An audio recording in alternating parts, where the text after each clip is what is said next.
Bismillahirrahmanirrahim. Бүгін ар bir insandın başına kıyınçılık gelerin bile olturağız.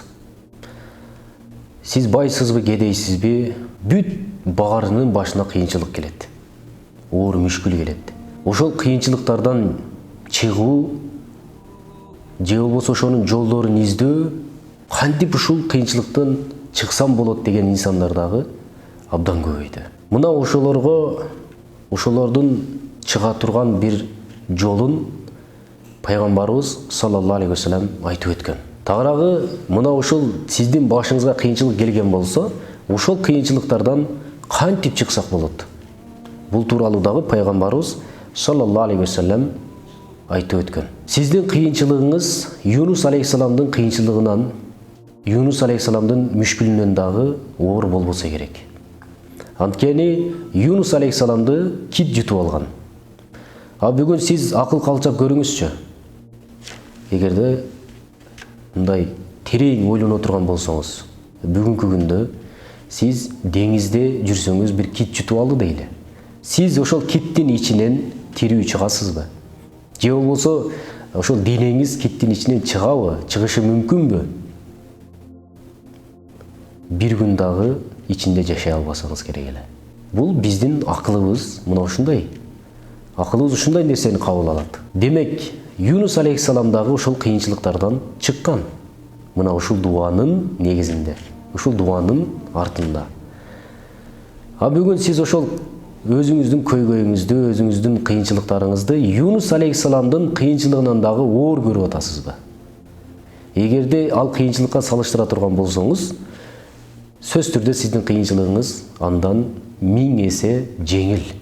Мындай акыл калчап көрсөңүз. Эми Юнус алейхиссалам дагы мына ошол дуаны айтуу менен ошол кыйынчылыктардан чыкты эле. А бүгүн ошол дуаны сиз айтсаңыз, сиздин кичинекей болгон кыйынчылыгыңыз кантип кетпей калсын. Саат ибн Аби Вакас радиаллаху анху айтат: "Кунна жулусан инда набий саллаллаху алейхи вассалам, иза назала бирожулин минкум кариб, ау балау мин балая мин ад-дунья, даа бихи юфарражу анху."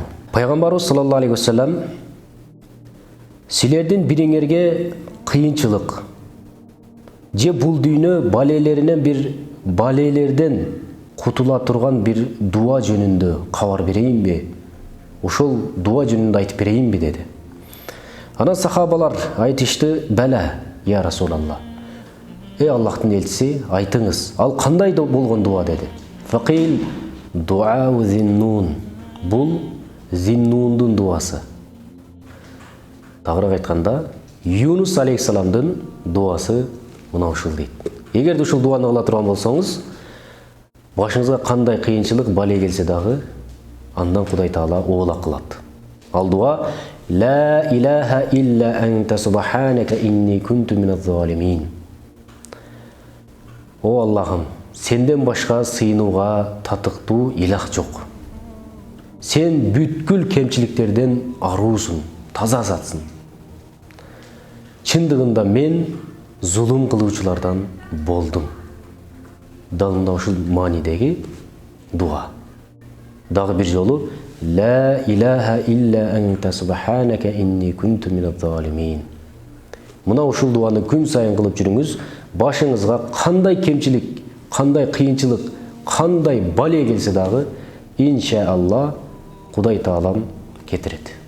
Ассаламу алейкум ва рахматуллахи ва баракатух.